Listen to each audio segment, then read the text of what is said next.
선교의 손길에 임하는 하나님의 축복이라는 말은 선교 사역을 위해서 헌신하는 이들의 그 손길에 하나님께서 주시는 특별한 은혜가 있다는 말을 강조하고 있습니다. 미션, 선교라고 하는 것은 선교사만 하는 게 아니라 선교사들을 돕는 모든 사람들의 섬김과 사랑이 함께하는 사역입니다.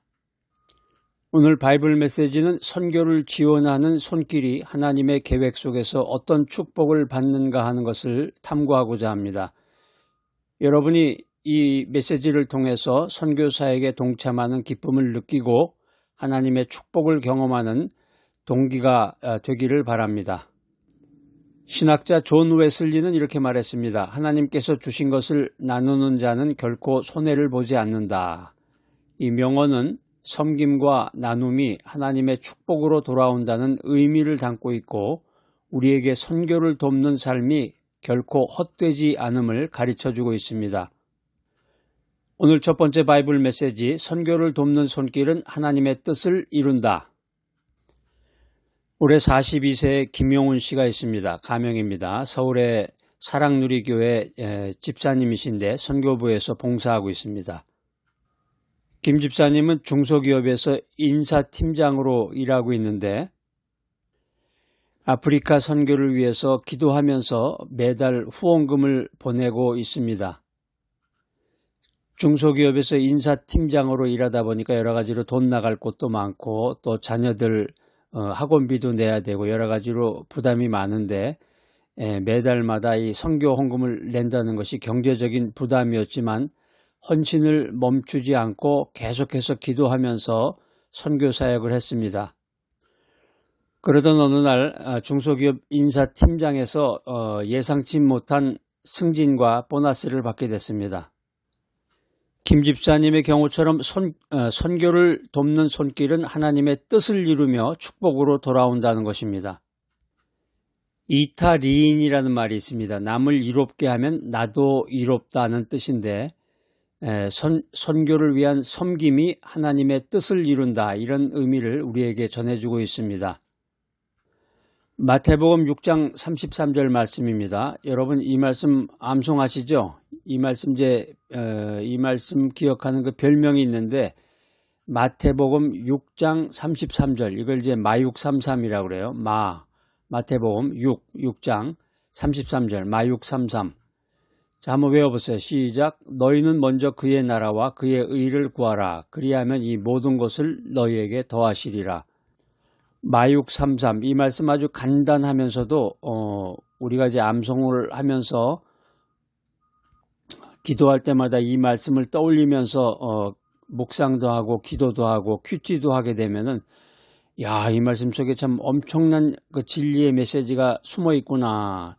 또 내가 인생 살아가는데 필요한 아주 굉장히 중요한 말씀이 마육삼삼이로구나 하는 것을 깨닫게 됩니다.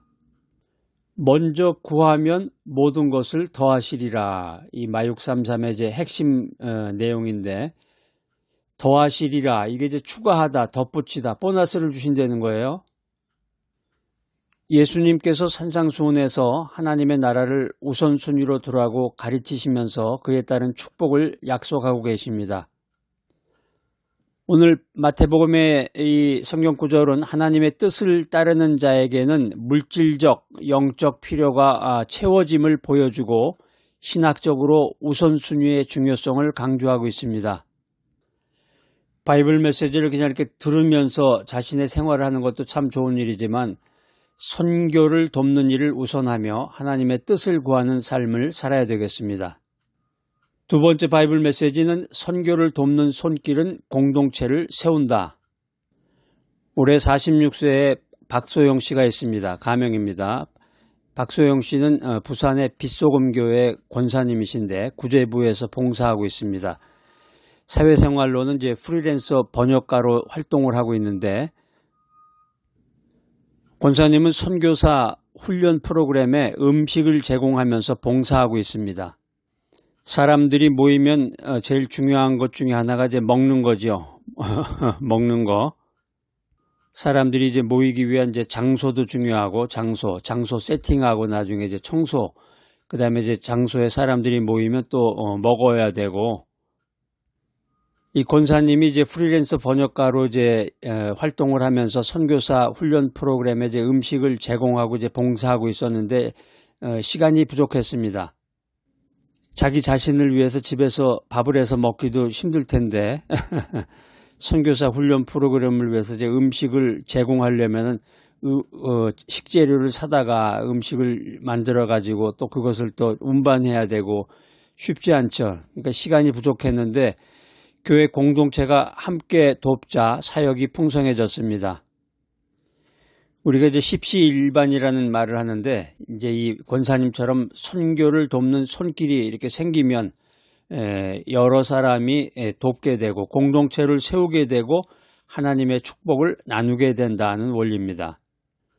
고사성어에 보면 화이부동이라는 말이 있습니다. 조화를 이루되 같지 않다 이런 말인데 공동체의 다양한 섬김이 하나됨을 우리들에게 보여주는데 사람마다 다 특징이 다르죠. 서로가 각기 다른 개성을 가진 사람들이 조화를 이루었을 때 선교 사역을 위한 큰 도움이 된다는 것입니다. 고린도전서 12장 7절 말씀입니다. 각 사람에게 성령의 나타남을 주심은 유익하게 하려 하심이니라.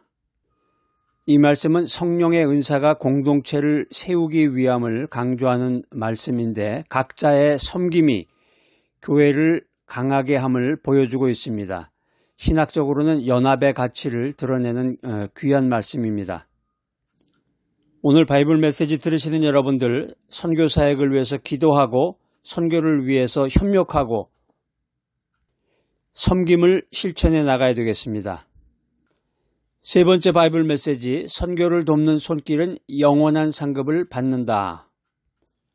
올해 55세의 이정민 씨가 있습니다. 가명입니다. 대전 평안이 넘치는 교회 장로님이신데 선교부에서 봉사하고 있습니다. 이 장로님은 해외 선교지 방문 비용을 후원하고 있었는데 나이가 들어서 이제 은퇴를 했기 때문에 노후 자금으로 인해서 걱정을 하고 있었습니다. 그렇지만 믿음으로 기도하면서 계속해서 선교 사역을 위해서 헌신했고 가족이 건강과 평안으로 축복받았습니다. 여기 이제 이 장로님 같은 경우는 굉장히 그 마음씨가 참 귀하시네. 은퇴해서 이제 앞으로 이제 나이 들어서 살아갈 걱정을 해야 될 나이인데 앞으로 이제 어떻게 살아야 되나 이 노후 자금 문제로 이제 걱정을 하고 있었는데 선교도 해야 되고 그렇지만 이제 믿음으로 기도하면서 선교원금을 계속적으로 후원을 했더니 가족 모두가 건강했고 가족에게 아무런 문제도 없이 평안으로 축복받았다는 것입니다. 선교를 돕는 손길은 영원한 상급으로 하나님의 축복을 받는다. 이 사실을 우리가 깨달아야 되겠습니다. 공덕적선이라는 말이 있습니다. 공덕을 쌓으면 선이 따른다 이런 말인데 선교를 위한 섬김이 영원한 보상을 가져옴을 나타내고 있습니다. 마태복음 25장 40절 말씀입니다. 너희가 여기 내 형제 중에 지극히 작은 자 하나에게 한 것이 곧 내게 한 것이니라.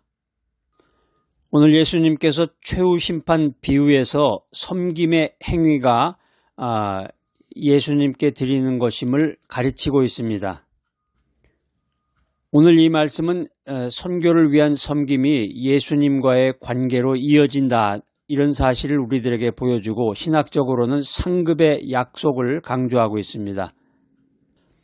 오늘 이 귀한 바이블 메시지 들으신 여러분들 선교를 돕는 일에 기도하며 헌신하고 영원한 상급을 바라보는 인생을 살아가야 되겠습니다.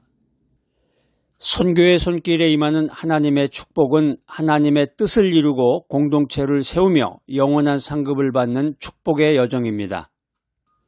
선교를 돕는 손길은 하나님의 뜻에 순종하며 교회를 하나 되게 하고 하늘의 보화를 쌓습니다.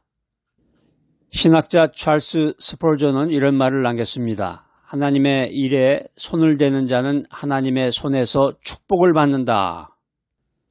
선교 사역에 동참하는 사람들은 하나님의 은혜를 받는다는 말입니다. 오늘 이 귀한 바이블 메시지 들으시는 여러분들, 이 진리의 말씀을 붙들고 선교의 손길로 나아가는 귀하고 복된 여러분 모두가 되시기를 축복합니다. 사랑이 많으신 하나님 아버지, 선교 사역을 돕는 손길에 축복을 주심을 감사합니다. 저희가 주님의 뜻을 이루고 공동체를 세우며 영원한 상급을 소망하게 하여 주시옵소서.